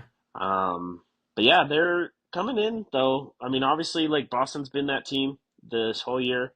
They clinched the one seed, I feel like, with 15 games left in the season. And I know you've been trying to pick them to choke all these series, but they still haven't. And they made it to the finals. And I definitely wanted the easiest pass. Like you can't say that it wasn't. I mean, even if Yeah, all the people were healthy, I feel like you could still say it was easy. for But sure. yeah, then you get Miami without Jimmy. You get Donovan with half the series, not with the Cavs, and then Tyrese for not the last two games with the Pacers. So this They is going just to be worked their in their favor. biggest test for sure. Yeah. But Boston is coming in as minus 225 favorites to win the whole thing. Wow. And wow, that's a huge odds already. I mean, I've been the one to kind of hope that they choke. I've been the one Hmm. to like, oh no, they're gonna choke. They're not gonna do anything. And there was a something that came out today or yesterday on Bleacher Report, and it was saying that there was rumors that Jalen Brown was complaining about the way things were with Jason Tatum, and then the coach came out and said, "Nope, that's not true. There's no issues here." Because Really? obviously, how are they able to do what they're able to do if there's issues around, right? Like, there's no Right. way that they would have been able to get to the finals, let alone get past the first round if there was issues. And so the coach kind of like nipped that and said, "Nope, there's no issues here. We're working well together," and they've proven that. Where those two have just um, taken it and ran with it. But then they have such a great core players and Hmm. like reserves and rotational players that are just coming in and doing their thing. What's his name? Derek White. Is that his name? Yep. Yeah, Yep. he's freaking been killing it. So it's like they have the people and the system to win it at all. And Drew obviously has been a big part of it, where he's been that game winning still. Like he's been able to do the things that he's been able to do. Now, can they finish it? We'll have to see, Another right? question. So, I'm interested. 100%. I'm interested in, and now they also came out with the MVP. I don't know if you saw this. They came out with the MVP odds, and it was saying Jason Tatum leads, and then followed by Luca, Jalen Brown, and then Kyrie Irving. But who would you? Who's your favorite? Well, that's interesting because I feel like Luka's the best player in the playoffs or in the finals. For sure. Just overall, like I know you can argue Tatum. I feel like Tatum hasn't even had to show up yet Yeah. in these playoffs. Just because the Boston team is so good. Like Jalen Brown is the guy that's actually been, I feel like, performing a little bit better. He's just been on like, but the thing You, is, that's what like Boston is just that team that they don't need that one guy yet. yep. Like they haven't had to rely on a guy to take over, and so I feel like Tatum's just been kind of easy. But we might get into it later. Like I think the reason why Tatum's the favorite is just probably because Boston's the favorite, and so obviously the losing team doesn't get the Finals MVP. So Right. I can see that being why. Because yeah, like that's the thing. Boston's the better team, on paper. That's what they've been all year. But everybody's been saying that they're the better team, I feel like everybody has picked the other team against Dallas Yeah. so far. Not everybody, but most people. And so Dallas has just been that team that's, proving everybody wrong. For sure. So, Yeah, I mean, yeah. you want to see the underdog story continue on. Obviously, I want to see a chip in Dallas for once in my I don't lifetime. know if you should want to see that because then I think that just makes the Cowboys look worse.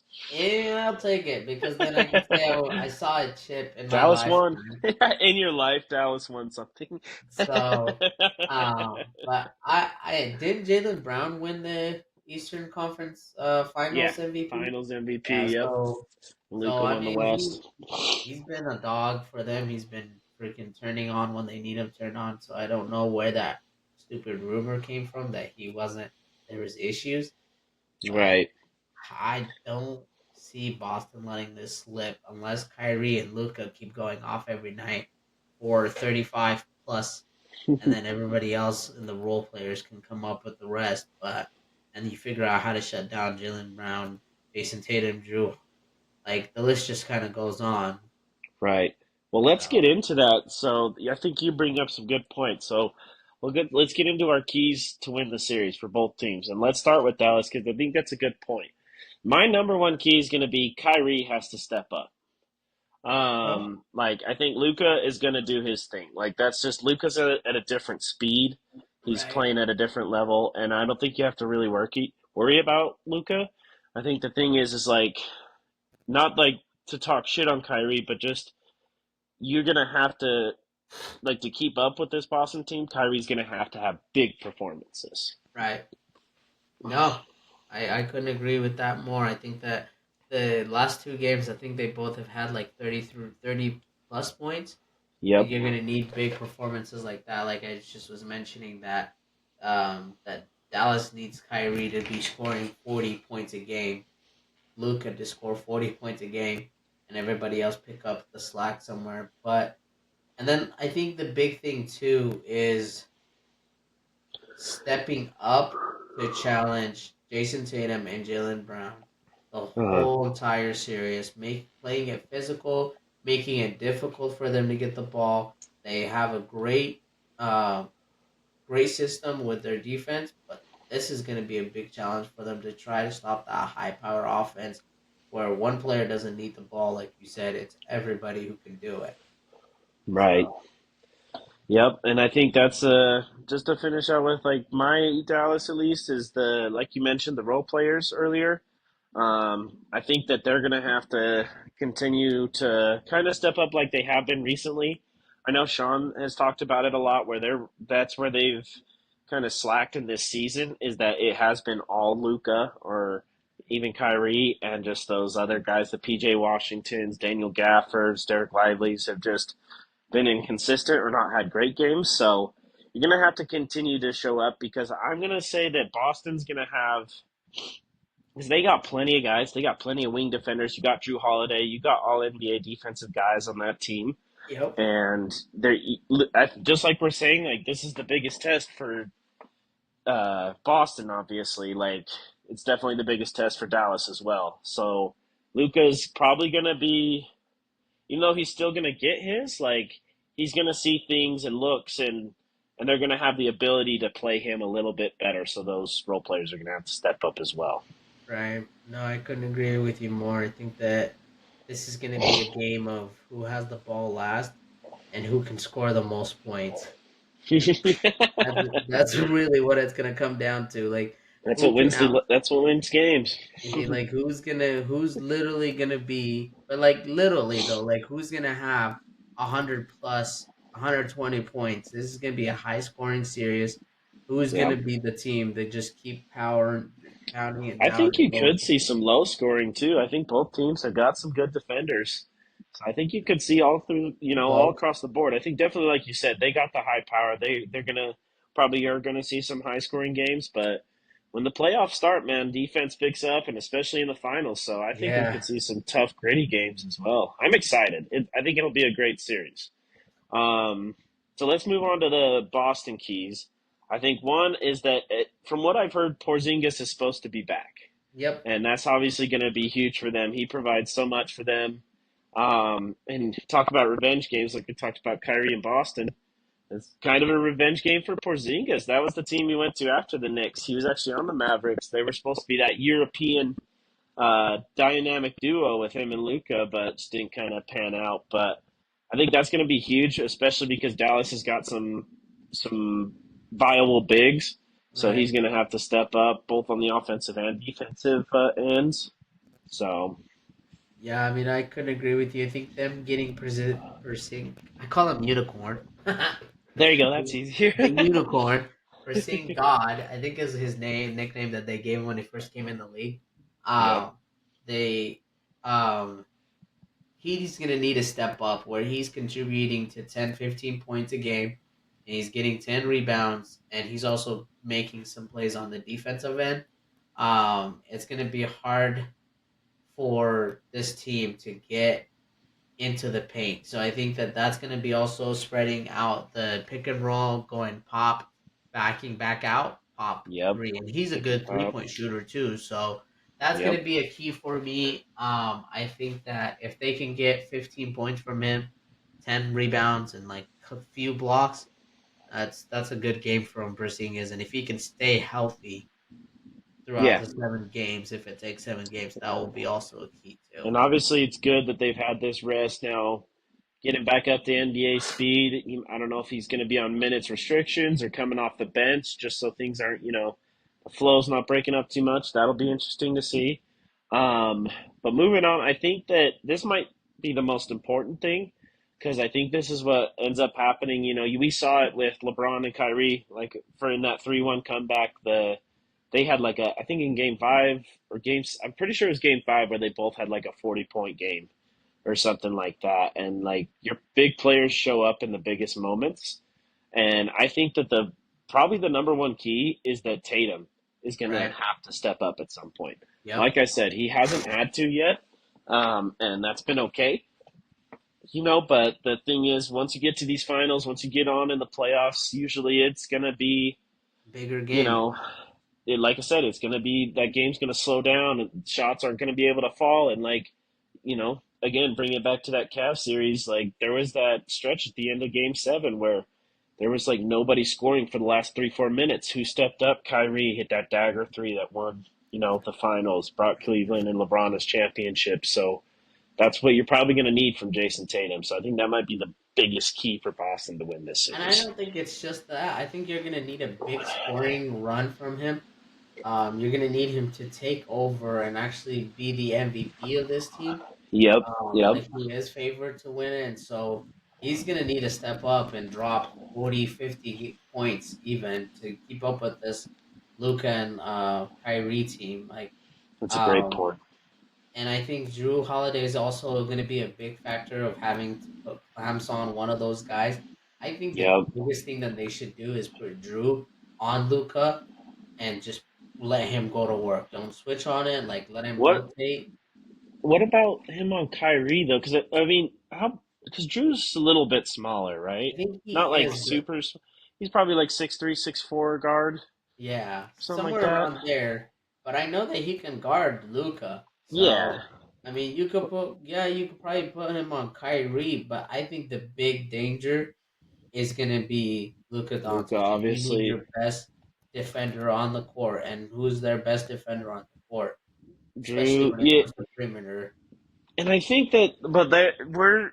I think what they'll end up doing is that you're going to have a lot of things thrown at Luca, and Right. I wonder because Luca's a little bit bigger. He's got that size, It's like true.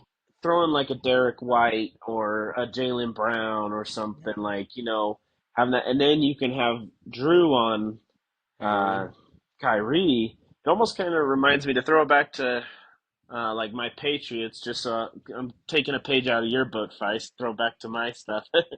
But when Bill Belichick would do a lot of times, like when we had Stephon Gilmore, um, was he would put Stephon Gilmore on like their number two wide receiver, and Right. then double, their number one with a formidable number two like J.C. Jackson and stuff. So, anyways, my point being, like, if you can have like, what if Drew is able, like, just size wise, he matches up better against Kyrie, let's Kyrie. say? Yeah. And, like, if you can take Kyrie out of it and then you can kind of double Luca or put some bigger guys on him Yeah, I could see that. and or that way Drew doesn't get in as much foul trouble because we all know Luca, he's going to whine and get those freaking foul calls every single time because that's Right. what he felt because he spends more time on trying to get foul calls than he does actually playing basketball. But You really hate him, don't you? I don't know. I love him as far as what he can do. Like I think he's good. I think he's a generation talent. Like the fact that he hasn't won MVP yet is kind of crazy. But obviously Jokic has been dominating. But I just wish he would just ball and just not cry, not sit. Like that's Well, the thing you don't see. Like I know a lot of people, give all the LeBron shit LeBron for that. haters will say that Yep. about LeBron, but Yep. like I didn't see him do what Luca does. Like you don't see Steph do it. Like I get it's part of the game. You got to do it to a certain extent, but I just think he goes a little too far on that. Yeah.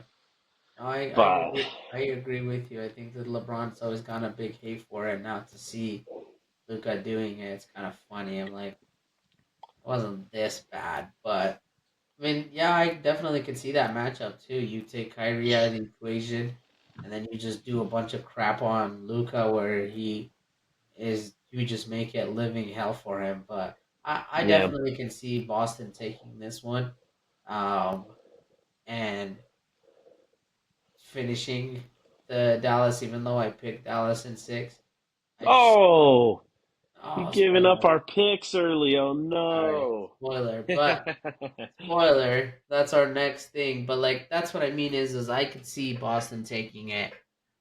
Yeah. Hopefully it's not the correct or the thing that does happen. Well, and I think what they need to like worry about too is like don't try to do too much. That was my last key for Boston is stick to what's got you here. You're the Yep, best team in the NBA for a reason. Like we've talked about, they got so many role players, they got so many all-stars. They got this, they got all defensive guys. for You sure. got big guys, you got veterans and stuff. So stick to what you got. You know what I mean? For Um, sure. but yeah, so like we said, moving on. Let's go ahead and update our picks. Obviously, Five said Dallas in six. But That was hey, it, baby. someone picked Dallas. You're the first one to pick Dallas on this program, so at least we can say someone did. Call me a homer. But before, what's that? Call me a homer. But let's update the pick'em standings first because we got a little bit interesting kind of a dynamic going. Feis, I don't know what happened to you, buddy. Um, just wasn't your playoff run, I guess. Oh no! Oh no! Like you got, I guess we should give you like the Ravens sound effect or whatever that is. But like, Yeah, we gotta have yeah, to cut it out. it's been a little tough, but like yeah, so you're sticking at 13 points, and then five or Sean is at 14.33. And then Wesley's at 16, so it's not over yet as far as you finishing in last. You can still get second, but sorry to say, buddy, I'm sitting up top, sitting pretty at 21 points. Oh So man. obviously, with our rules, the most points you can get in a series is five. So technically, Wesley is the only one that can catch me, and it kind of made his pick a little interesting. I think he did want to go with Boston, but I was going to go with Boston either way. So we allowed him to like, all right, let's give you a way to pick them. So I was like, you can pick Dallas in five, four, or seven to be able to tie me. So he went with Dallas in seven. And like I said, I got Boston in six, and then Sean has Boston in seven. So if or Wesley happens to get Boston in seven correct, or sorry, Dallas in seven correct, Yeah. it will be a tie, and we've decided that we will give him the tiebreaker because it's the finals champion. Yep. So basically, if Boston wins this series, I win. Let's go. I Let's think you go. guys were gonna give me like $100 each or something like that, but no. This was not Uh, definitely in the disclosure. I don't know what I you're don't talking think we about. did. But then, yeah, so I think actually, if anything but Dallas in seven happens, I will win. So got pretty good odds going in that, but the Dallas in seven's a good pick, so it definitely could happen for Wesley. But yeah, Vice, you can still get second place at least. You can save some dignity, Hey, whatever don't you call got it a left. comeback. That's all I gotta say. But yeah, any final thoughts on this NBA final series before we get into it? No, I think that this is gonna be one of the most interesting and fun NBA finals that we've had in a while. I think it's gonna be a grind for both teams. I think that they're both gonna be fighting for points Yeah, um and it's just like I said, it's gonna be either a game of who can really clamp down on the defense so their star players don't get anything, or it's gonna be the team that obviously outscores the other one, but like puts up the crazy amount of numbers so the other team can't keep up. So those are my right. two things. I think it, and I like to see Dallas win it, but it's gonna be a tough one for sure. So It's definitely going to be fun. I'm excited to see it, and definitely make sure to follow along with us. We'll keep you updated on our pick'ems, and then we'll get you guys ready for each game with some picks who you guys think are going to take game one, two, three, and however far it goes. for sure, And yeah, just be sure to let us know in the comments. Give us some likes, give us some follows. We're on YouTube, Spotify, Instagram, TikTok. And just, yeah, have a great one. Let's have a great first week of the finals, and we'll update you guys next time. We'll see you.